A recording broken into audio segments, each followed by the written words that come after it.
We have also discussed about what are the important nutrients in the food, and then what are the dietary requirements in different age group. So in that connection, we discussed in our yesterday's class that how for pregnant and lactating women, the dietary requirements can be completely different when compared to women who are elderly, because as women age and especially post menopause stage, there is relatively higher risk of osteoporosis, and that is why your calcium intake and your other diet should be according to that. In today's class, let us try to discuss Unit 6, which is about nutrition programs for women and children. But before we start our discussion, let me share the screen. Yes. So I hope the screen is visible. And when we talk about nutrition programs for women and children, one of the most prominent programs in India, these points is with specific reference to India. So one of the most prominent program is ICDS. What is this ICDS? It is Integrated Child Development Services, which is the lesson 6 of our unit. So when we are talking about ICDS, what are the important objectives of this particular program? So when you talk about critical objectives of this program, as you can see on your screen, basically it aspires to improve the nutritional and health status of children, especially below the age of 6 years. If you can recall, my dear friends, that in the first class, we were trying to discuss about life expectancy at birth. We were trying to discuss about the concept of infant mortality rate, right? So all these are very, very serious challenges, and they can really hamper our development prospects when we are talking about, like, if, like, let us say if infant mortality rate is very high, then it is a huge question mark on our social development, because if you are not in a position to take care of infants, also take care of pregnant women, take care of women who are going for labor, delivering the children, and after the childbirth has taken place, if the childbirth has taken place in an unhygienic environment, or the pregnant woman was not taking balanced nutritious food, or after the childbirth has taken place the child is not getting the required environment, all this can hamper the life prospects of the child to a great extent.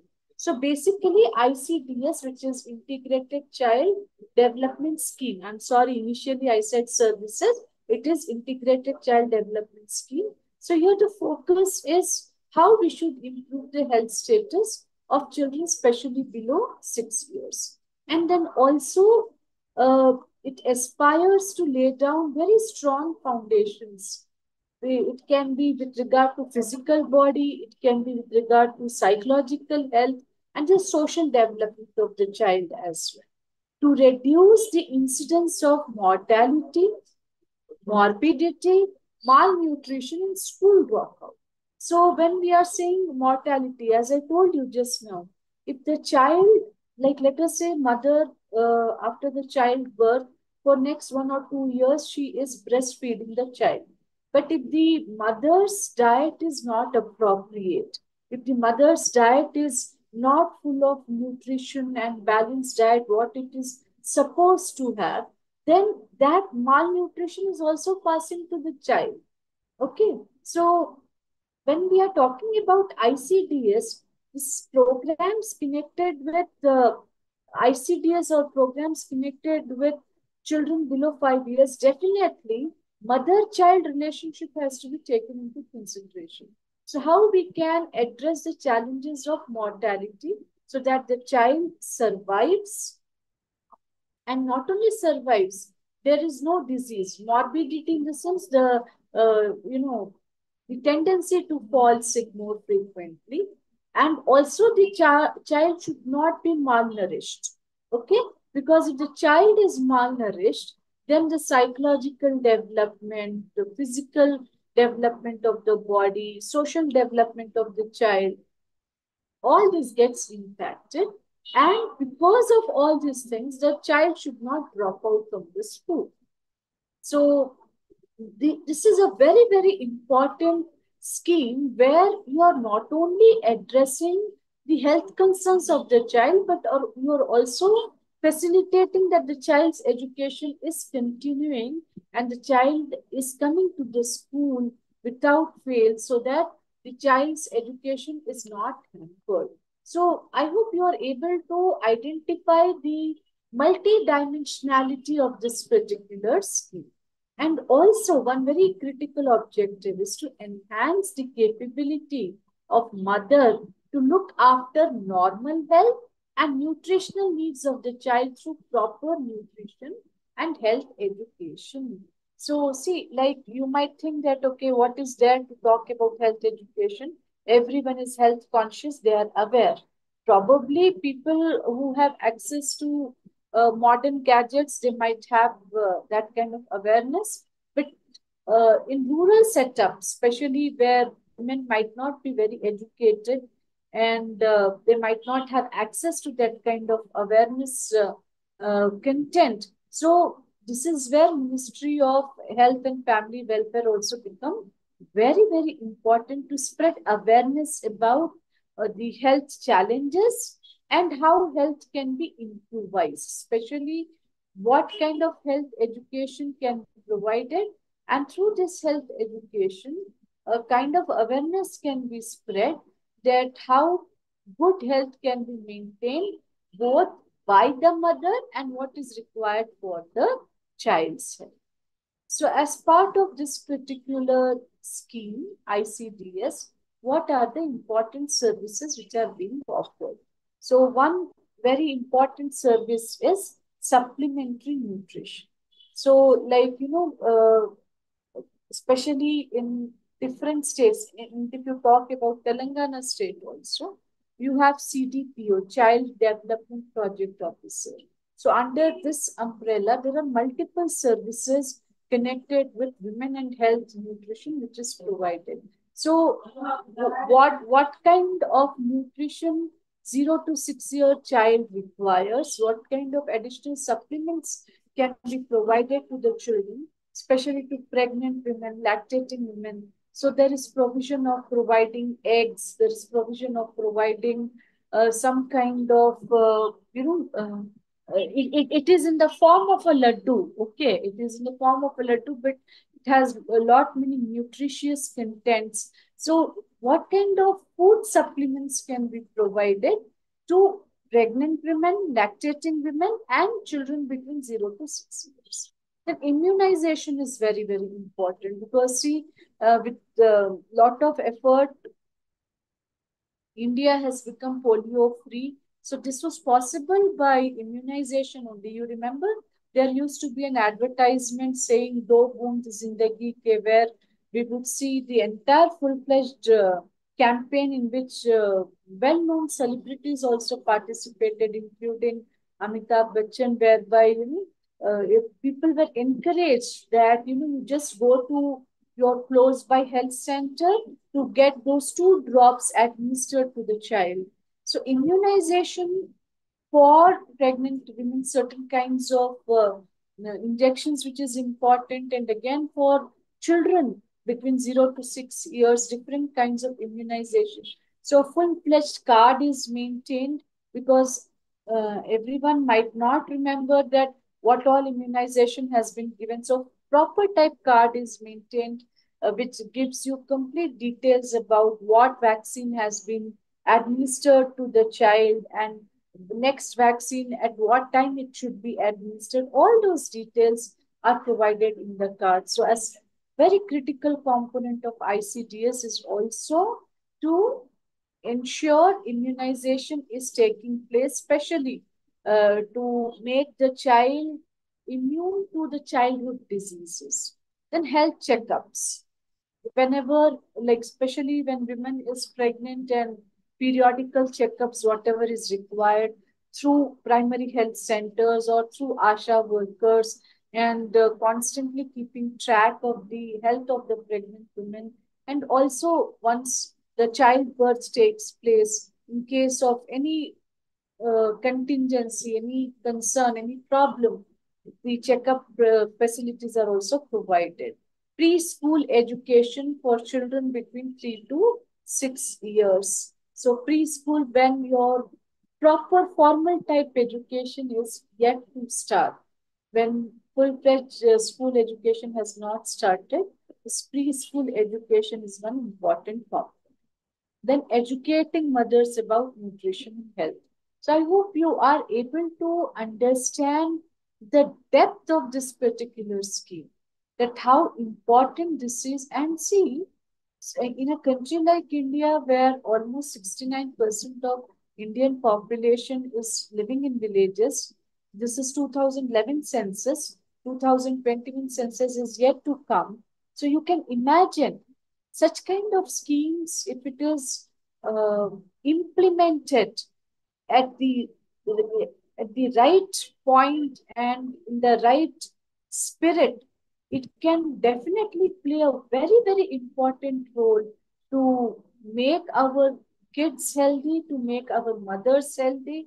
And when kids are healthy, they grow up as healthy adults. And this can have a long term impact on overall the health prospects of the population.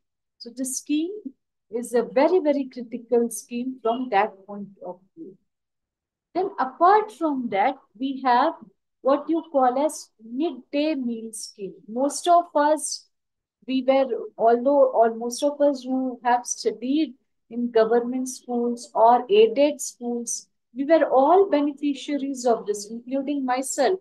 Like I remember, like we were given a glass of milk and there were some kind of, you know, I don't remember what exactly they called it, but some kind of a snack along with one full glass of milk. Okay, so that snack was considered to have all kinds of nutrition in there. So midday meal scheme, see friends, midday meal scheme is not only important for the nutritional development of the child, but it will also ensure that child's education is continuing. Just imagine children who are in uh, remote villages, remote tribal areas where the family might not be in a very good condition to provide them education, provide them food, and they want their kids also to go for work so that the family can have some support financially. So, for such kind of families also, if they are sending the children to the school, so first requirement is their food requirements is taken care, some amount of proper health care, like in terms of nutrition, in terms of balanced diet is being provided, and along with that, even their education is also continued.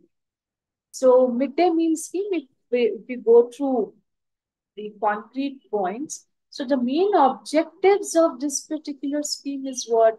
To enhance the enrollment, retention, and attendance of children in schools. This is what I was trying to tell you. What can be done to make sure that kids are coming to the school, they are enrolling to the school? Because as I told you, many families, they want their kids also to go to work, put a kind of a financial support to the family. So you are encouraging enrollment of the kids, and you're also encouraging them to retain in the school so that they get proper nutrition and education. Attendance also becomes very, very interesting part of this entire scheme. And because the kind of food what is being provided, midday meal scheme which is being provided, that is considered to have lot of nutritional value to it. So that is also contributing to improve the nutritional status of the children. And what are the key services which is provided as part of this particular scheme?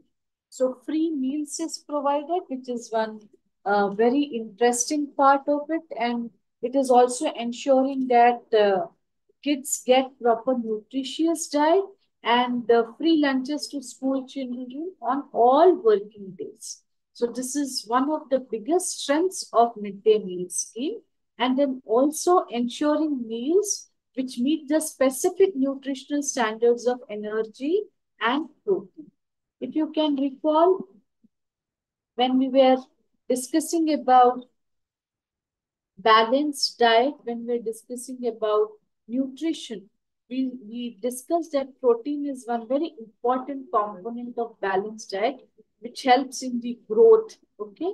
And that is why whatever food is being provided as part of midday meal scheme, efforts are made that that is not only providing energy to the kids, but also right amount of protein which helps in their growth. Apart from your ICDS, Integrated Child Development Scheme, and Midday Meal Scheme, another very interesting scheme is National Nutrition Mission, which is called as Poshan Abhiyan. So, as you can see in the word itself, Poshan. Poshan is what? Nutrition, like in something which is full of nutrition. So, the main objective of this particular scheme is to facilitate that stunting among children is taken care. Usually, when children are not getting the right kind of nutrition, their height does not grow. So, they will have a stunted growth. Okay, so undernutrition, anemia again is a problem among young children, women, and adolescent girls, and reduce low birth weight by leveraging technology, a targeted approach, and convergence. So, in this Poshan Abhiyan, what we are trying to do, children, those who are born with low birth weight, care is also being taken so that whatever gaps are there in their effective and efficient weight management, those gaps can also be taken care through this particular policy. So, what this particular policy is facilitating, it is helping us to uh, take up all the undernutrition and stunting challenges by organizing the community based events. So, what is the purpose of this community based events? It is basically to spread awareness about what is balanced diet, and also educate and encourage people to have the right kind of nutrition, and also monitor the growth among the children. So whether their height, weight is in alignment with their age or not. See, whenever a child is malnourished, these parameters get affected, height and weight get affected. So the best way is to monitor the height, weight, and other dimensions to also ensure whether the child is getting the right kind of nutrition or. And then behavioral change communication. So basically promoting those behaviors which is related with right kind of nutrition and health. You are familiar, friends, that most of the kids, they usually by taste prefer junk food. So if you have to encourage in them the habit of eating fruits, eating vegetables, right? Because this is what is considered to have different kinds of nutrients in them. So how to strike a good amount of balance by consuming fruits, vegetables, nuts, milk. Okay, all these behaviors have to be inculcated.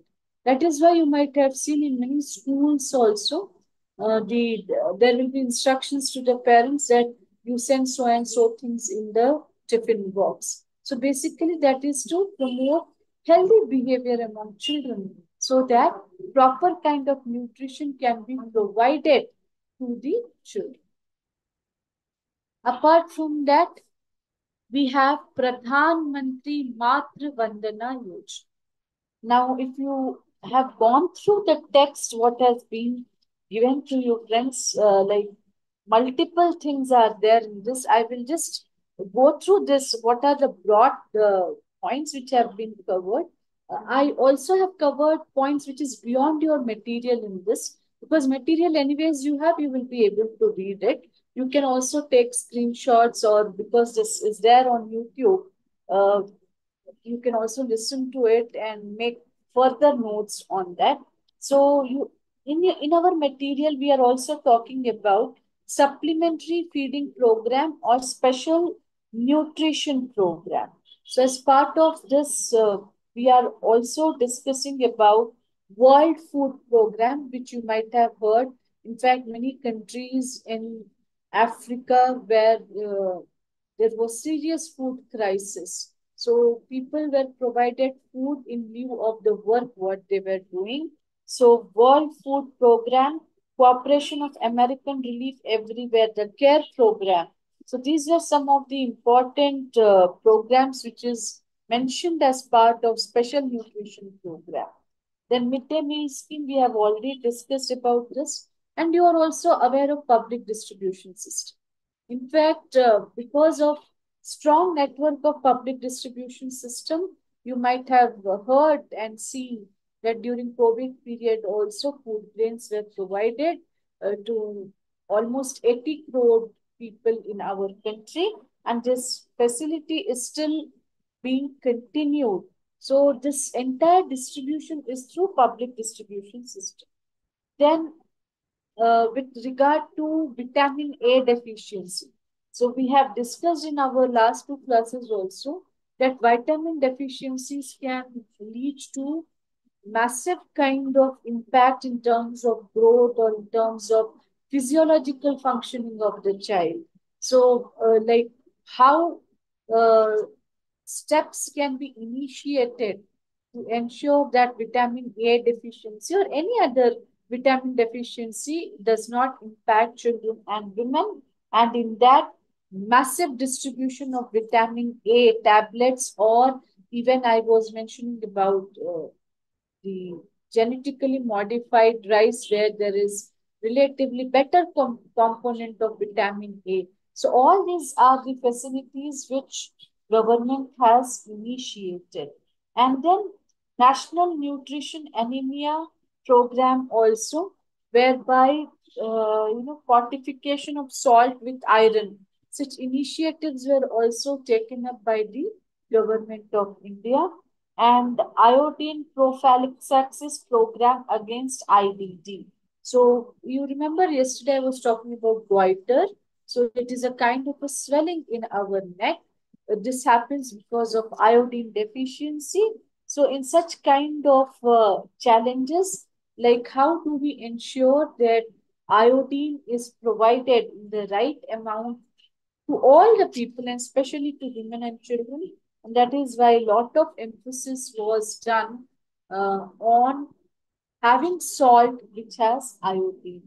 So your material, it is definitely talking about universal iodization of salt.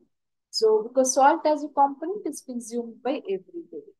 And then you have a detailed lesson 6.5, which is on integrated child development services. What I have discussed are major objectives and what are the key services which is offered by the ICDS. For more detailed reference, you can refer your material, especially page number 81 and 82 is talking about ICDS scheme in detail.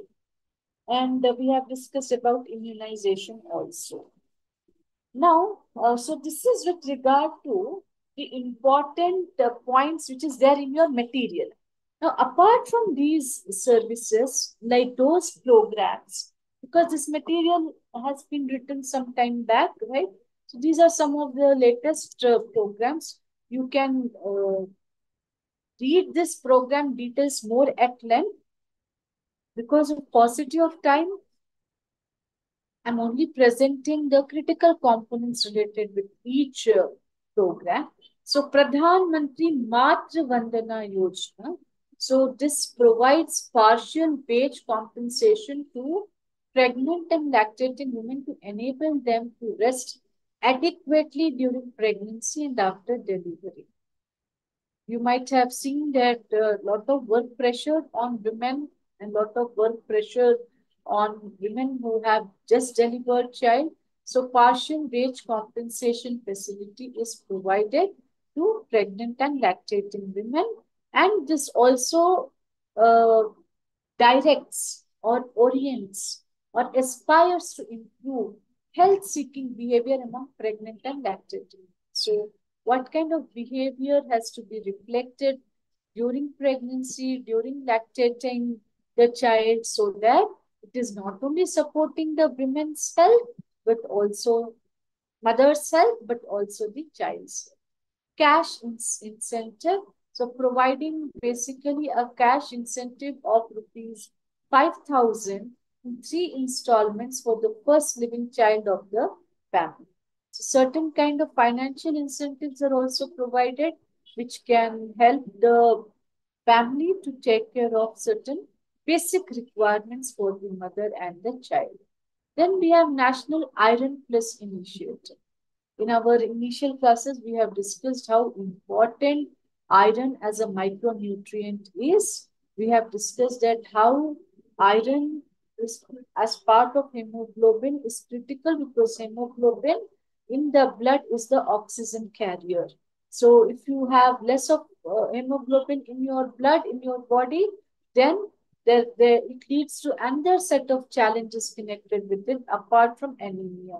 So to address that particular challenge among women and children, this program was initiated. So to combat the prevalence of anemia across life stages, different life stages, just not among children, adolescent, pregnant women, and lactating mothers, iron and folic acid supplementation. See, folate or folic acid is very important for women. This we will be discussing when I'm going to talk about pregnant women concerns and and a part of it we have already discussed when we were talking about what kind of diet a pregnant woman should be taking. So iron and folic acid is very, very important, especially when the child is in mother's womb for the development of the spine. Folic acid can be very, very instrumental.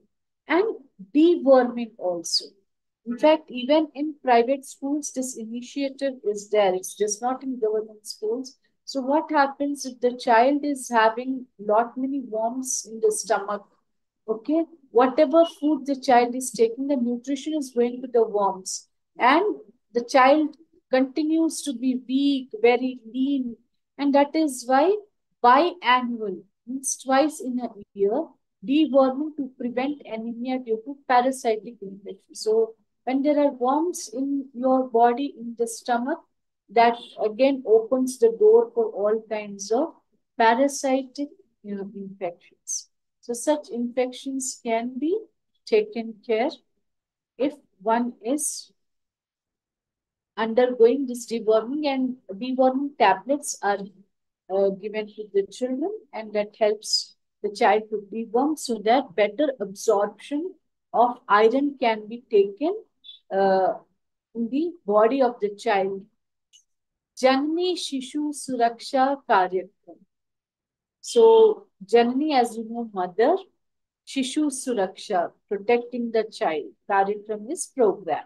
So to eliminate out-of-pocket expenses for pregnant women and sick infants by providing free and cashless services. This is a very, very instrumental service for the mothers who have given birth to the children. So any kind of unexpected expenses connected with the health of the mother and child, cashless services are also provided. Free delivery, including cesarean section, medicines, diagnostic services, and diet for pregnant women in public health facilities, and transportation. Free transport from home to health institution between facilities if required, and drop back at home. So whenever uh, checkups are required by the mother or by the infant, or once for the delivery purpose, if so much of time is available, free transportation facility is also provided. Then Rashtriya Kishore Swasthya Karyakram. So this is basically with regard to adolescent kids. Okay. So, like here, basically, the focus is on counseling and providing all kinds of educational awareness on healthy eating habits and nutrition. Friends, as you all are familiar, adolescent stage is a stage where there are many physiological changes which is taking place in the body. So when these physiological changes are taking place in the body, you have to have the right kind of balanced food so that those physiological changes can be addressed in a very, very smoother manner. Usually, this is the stage where physical changes takes place because of the changes, internal hormonal changes. So, to address all this transition, in fact, adolescent stage is the stage of transition from childhood to the adulthood. So, this transition phase becomes very important, and the challenges of this transition phase can be addressed appropriately if you're taking the right kind of food, right kind of nutrition, you have right kind of eating habits as well. And in this stage also, iron and folic acid supplementation, health checkups, regular health checkups, and more. So I hope this topic is clear. So with this, we have completed our unit 6. Now let us talk about unit 7. Unit 7 is a very, very important unit. It is not to say that other units are not important. Why this unit is important? Because this unit is talking about anatomy and physiology of reproduction and common gynecological problems. Whenever we talk about women's health, one very important component of women's health is her reproductive health. And you all are aware, in fact, anyone who is not a child is aware that the anatomy of male reproduction, anatomy of female reproduction, they are completely different. I'm not saying this.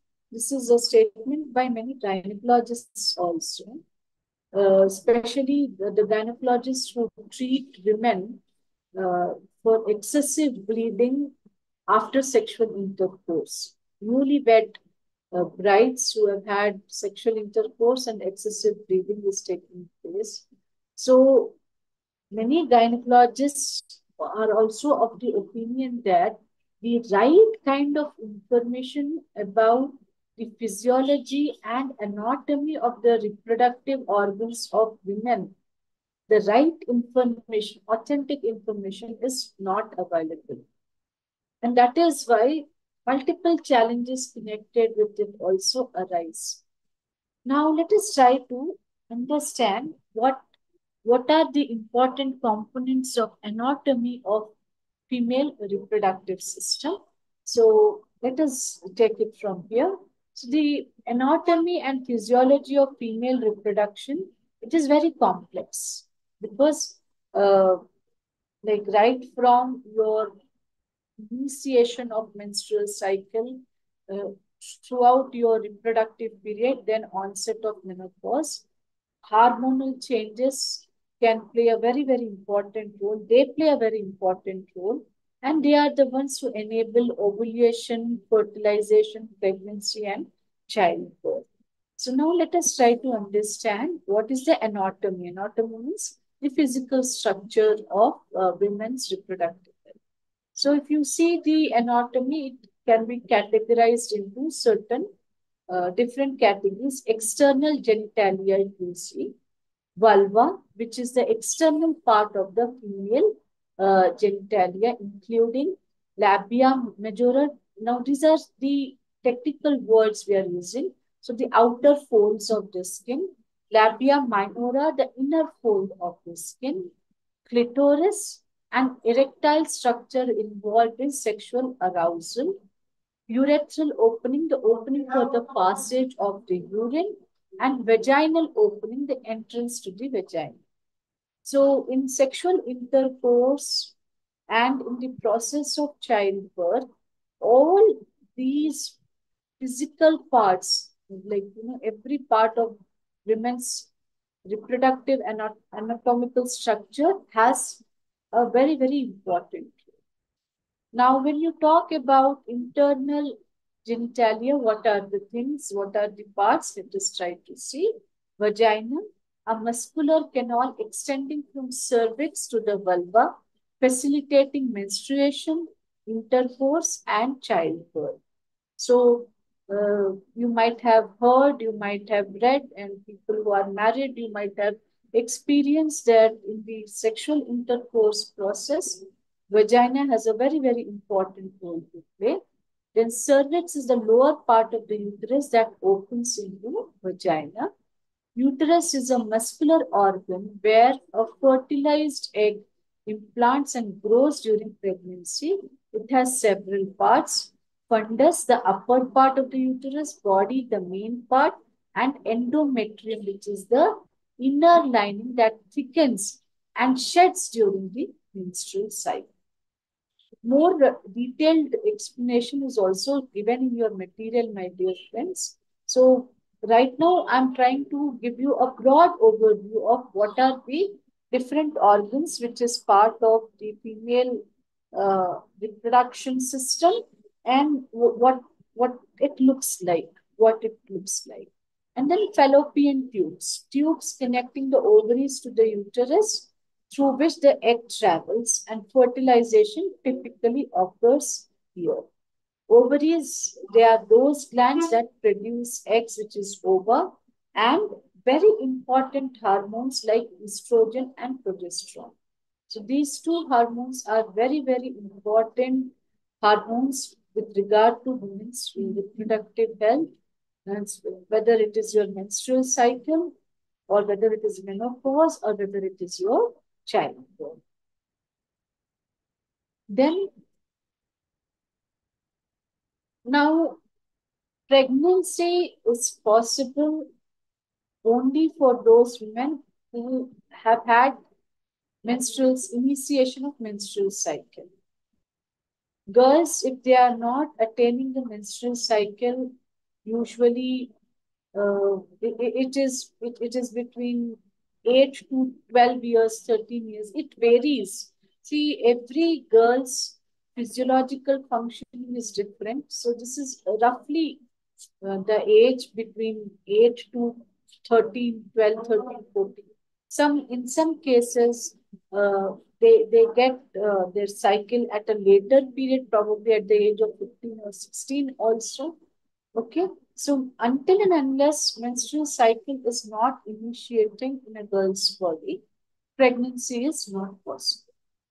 So menstrual cycle is typically of 28 days and which has these following phases. So menstrual phase, days 1 to 5. So it includes shedding of the endometrial lining resulting in menstrual bleeding. So these are the 5 days during which the bleeding takes place. Follicular phase between days 1 to 13. So the pituitary gland releases follicle stimulating hormones, which is called as FSH, which stimulates the growth of the ovarian follicles. The developing follicles produce estrogen, which rebuilds the endometrial lining. So during menstrual cycle, that endometrial lining, it is what is happening? It is shedding, and that is why bleeding is taking place. Again, that has to be reconstructed. Again, that has to be rebuilt, and in that, this follicle stimulating hormone plays a very, very important role.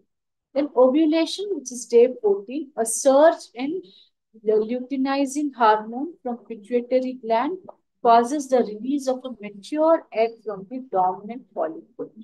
Then luteal phase, which is between 15 to 28, the ruptured follicle transforms into corpus luteum, which secretes progesterone to maintain the endometrial lining for potential implantation of a fertilized egg. So this your entire menstrual cycle, which is of 28 days, these are the different phases and different stages of those 28 days. And in each phase, there is a particular functioning which is taking place. Then, when you talk about fertilization in pregnancy, so when does you might have heard, you might have read that usually when only after fertilization, and if the fertilization is successful, the woman becomes pregnant. So, what is this fertilization? What is happening in this? It occurs when a sperm cell penetrates an egg, usually in the fallopian tube. The fertilized egg zygote travels to the uterus and implants in the endometrium. So that is why when the fertilized egg is getting implanted in the internal wall of the uterus, the endometrium, that is where for that period, menstrual cycle does not occur. So the zygote develops into an embryo and later a fetus. The placenta forms, providing nutrients and oxygen to the developing baby and removing waste products. So now you might have also read now so much of development in medical technology has taken place that people are also storing the stem cells of placenta which can be regrown in case of any medical emergency. So stem cell storage process also has started. Now see, if we go through all these things, like human body in itself is, I think, it is a wonderful technology by nature, by God or nature, whatever you would like to say. So human body in itself is such a fantastic uh, technology, how the hormones will be released, how fertilization takes place, how menstrual cycle begins, and when the fertilization has taken place and the woman is pregnant for that period, menstrual cycle doesn't happen. So if you think that it is such a perfect alignment of the functioning of each part of the body and also how each part of the body along with its hormones has a prescribed role to play. And that is why I think nature becomes all the more powerful. And then in this, like whether it is menstrual cycle or during the pregnancy phase, hormonal regulation is very important. And you might have read in our school days also, pituitary gland is the master gland, and that is why the release of the multiple hormones for different functioning of our body, pituitary gland is an instrumental gland which facilitates the timely release and regulation of these hormones. Now, when you talk about hormonal regulation, estrogen, if you see, so it is produced by the ovaries. It regulates the menstrual cycle, maintains the reproductive system, and develops secondary sexual characteristics. So estrogen, probably its amount in the blood can be in decimals, but that has a very long-lasting impact. Progesterone, it is also produced by the ovaries and later by the placenta during the pregnancy period. It stabilizes the endometrium and prepares the body for pregnancy. Because the body has to, physically also be prepared, just not mental preparation, physically also to be prepared to deliver the child. And for a very long time, in cesarean C-section procedure was not there. When women were delivering children through natural means, through undergoing the labor, imagine all these steps, all these hormones were so very critical. Then FSH and LH. FSH, as I told you, follicle stimulating hormone, and LH is luteinizing hormone. So they regulate the function of the ovaries and the menstrual cycle. So if there is challenge in this particular hormones, probably our menstrual cycle gets impacted, and also menopause also might get impacted. Then proceeding further. Now, usually in childbirth, broadly, these are the stages, my dear friends. I'm not going into very detailed explanation, just the broad framework I'm trying to present because, as you know, we have only 12 hours and 16 minutes are there. And so, as part of childbirth, labor, you might have heard about this labor pain. That is what women undergo. And during this labor pain, lot of physiological changes also takes place in the body, which facilitates the child to come out of the women's body. So many times, labor pain is initiated on its own. Sometimes, after the time period of pregnancy is completed, if still labor is not taking place, then in that situation also, labor is initiated with the help of injections. So, in early labor, what happens? Cervical dilation takes place. So, until and unless cervix is not dilating, the child's body will not be able to come. Then in active labor, what is happening? More rapid cervical dilation and stronger contraction is taking place. Only when the cervical muscles are contracting, probably uh, there is a wave which is being created for the child to come.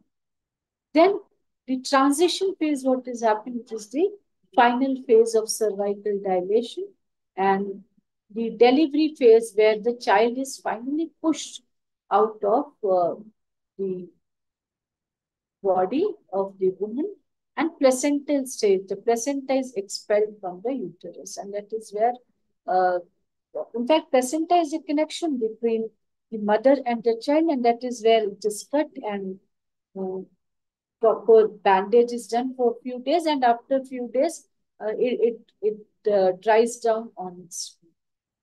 So, what is very important, my dear friends, in this entire process is to understand the anatomy and physiology of female reproduction is crucial for recognizing how various factors can impact reproductive health, managing conditions related to reproductive organs, and supporting fertility and pregnancy. In fact, one thing, some of you might not like what I'm saying, but again, this is not my statement. Like the fact is, India as of today is world's most populous country, right? The data supports this particular statement, but at the same time, it is equally true some of the gynecologists, like when we conduct workshops and when we listen to very senior gynecologists, they are also of the opinion that newlywed couple, they do not have an idea of how this anatomy and physiology is there. And that is why many couples, they are not able to conceive the child despite their willingness to have a child.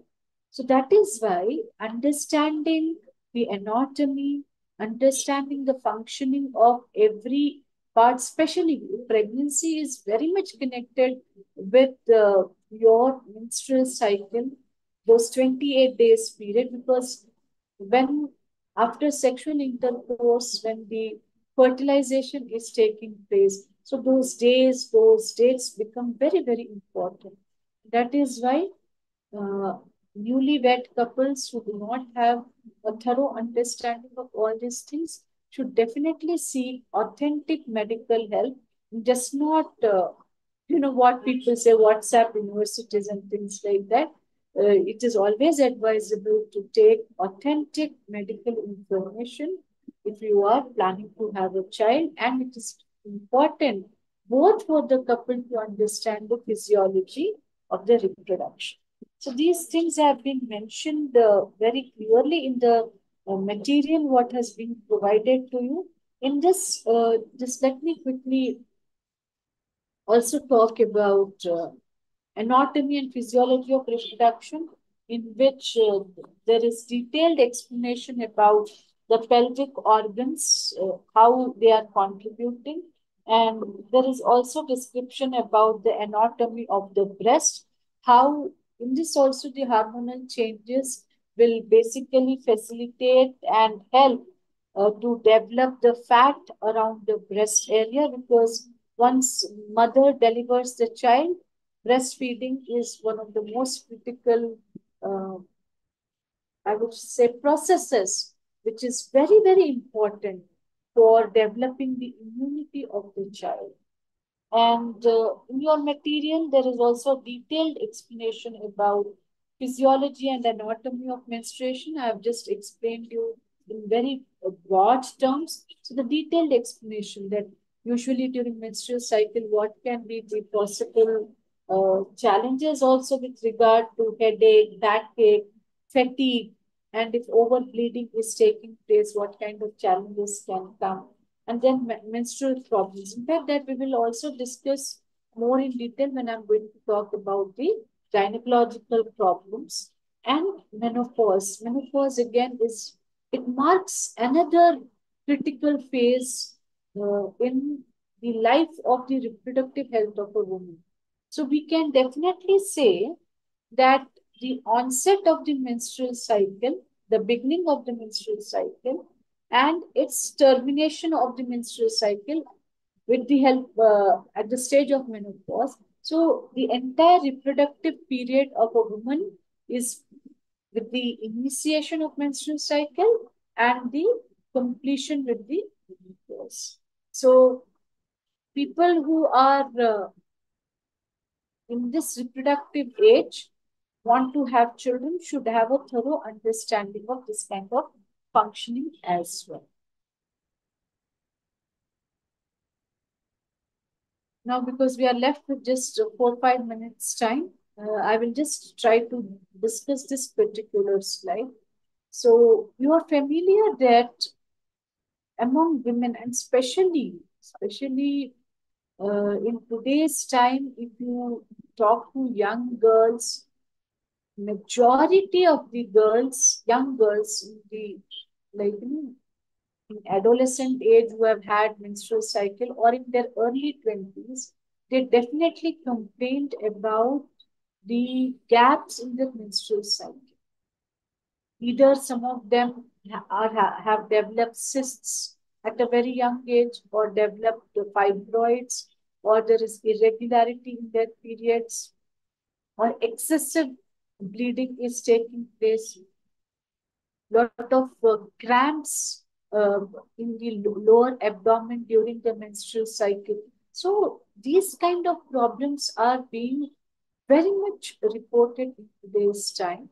And of course, all of it also requires uh, some support from the elderly women who have undergone all these things. So when we try to understand the menstrual disorders, it is categorized into many side heads. So let us understand some of them. Not all is not possible.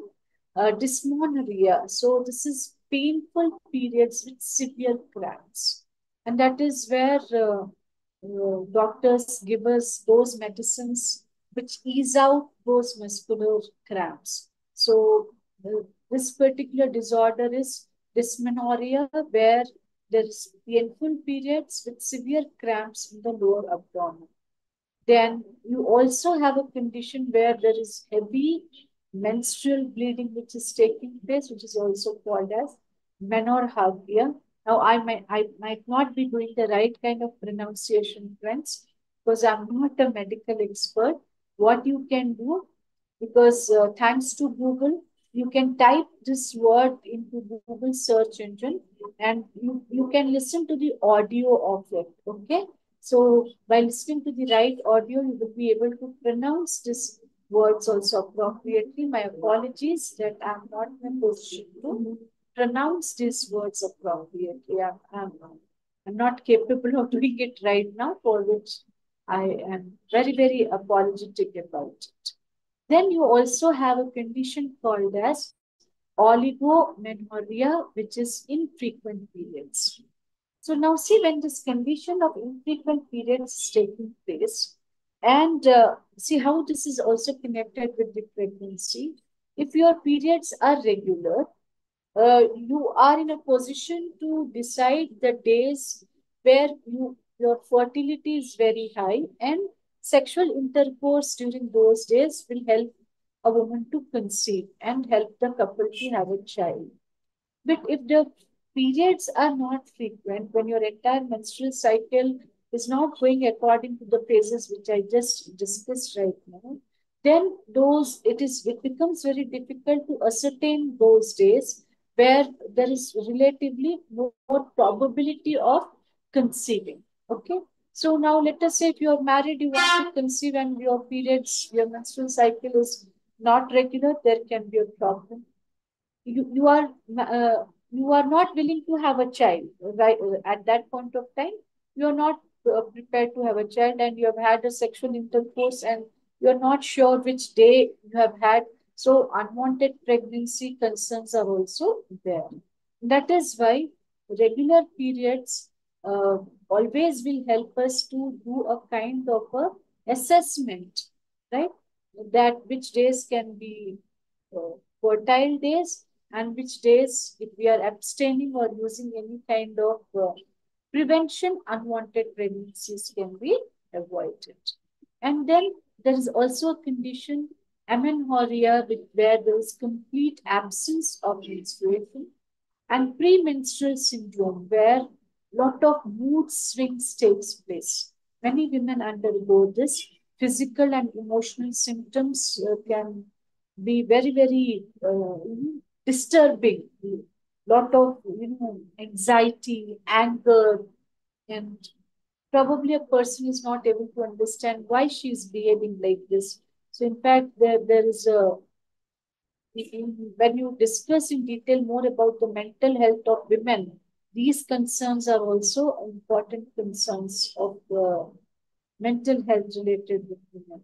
And you also have premenstrual dysphoric disorder, which is a severe form of premenstrual syndrome with significant mood disturbances. So, more intense form of mood disturbances happens in PMDD. So, friends, what I will do, because yesterday the class got ended abruptly and I felt little uncomfortable. So, today I will conclude the class a minute before so that we do not end abruptly. So today's class we have tried to discuss about very important topics, and as part of our discussion, we try to understand about nutrition programs for women and children. We also have understood the anatomy and physiology of reproduction. We will continue this topic of common gynecological problems in tomorrow's class. One part we have discussed today. So I hope the topic is clear to all of you. And I thank you all for joining me to listen to these topics and these sessions. Thank you all so much. See you tomorrow. And we will continue our discussion on gynecological problems in tomorrow's class. Thank you all, friends.